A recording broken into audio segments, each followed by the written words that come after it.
Une fois qu'on a une structure comme ça, OK, pour l'instant, cette structure, elle va contenir, des éléments d'un type de plus bas niveau, en fait. Elle va contenir un entier, un char, donc des éléments de base, des types de base, si vous préférez. Mais, pour l'instant, elle pointe pas, en fait, sur autre chose. C'est juste une structure toute bête, toute lisse, mais, comment on pourrait faire en sorte qu'elle s'intègre dans une chaîne? Puisque c'est l'idée, c'est de créer une liste chaînée. Comment tu ferais ça? Alors, comment on fait? Donc, comme on l'a dit, on va devoir utiliser des pointeurs.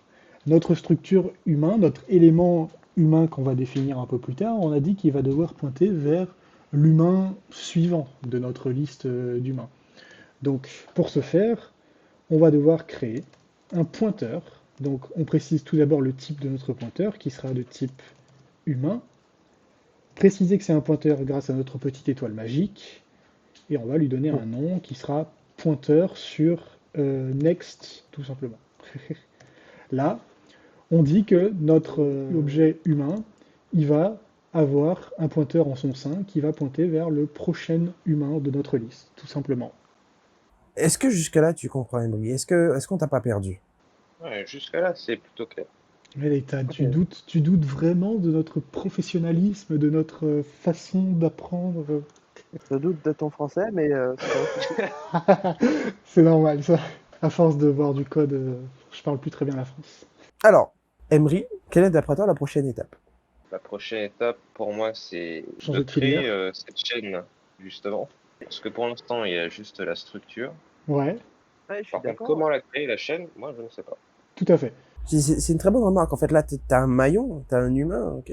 Si tous les humains se tenaient par la main, ça ferait une sorte de grande liste scellée, mais comment on fait, maître du code? Ce que je propose, c'est de créer une seconde structure qui va nous aider un peu à manager cette liste chaînée. Parce que comme vous l'avez si bien expliqué, pour l'instant, on n'a que les maillons. Mais on va avoir besoin, pour nous faciliter la vie, d'une petite structure qui va nous permettre de stocker, entre guillemets, cette liste chaînée. Donc on va l'appeler linked list. Attention, je speak English. Ok. Le franc oblige. Donc, notre linked list, qu'est-ce qu'elle va contenir? Eh bien, tout simplement, elle va devoir référencer le premier humain de notre liste chaînée pour qu'on puisse y avoir accès à n'importe quel moment et commencer à parcourir notre liste chaînée. Donc, hop, hop, voilà. On va l'appeler head parce que donc c'est la tête de notre liste. Cette structure linked list, ok. Elle possède, donc, si j'ai bien compris, ton pointeur vers le premier élément, la liste chaînée. Liste chaînée qui n'existe pas encore, mais ok. Tout à fait. Mais comment tu utilises ça en fait?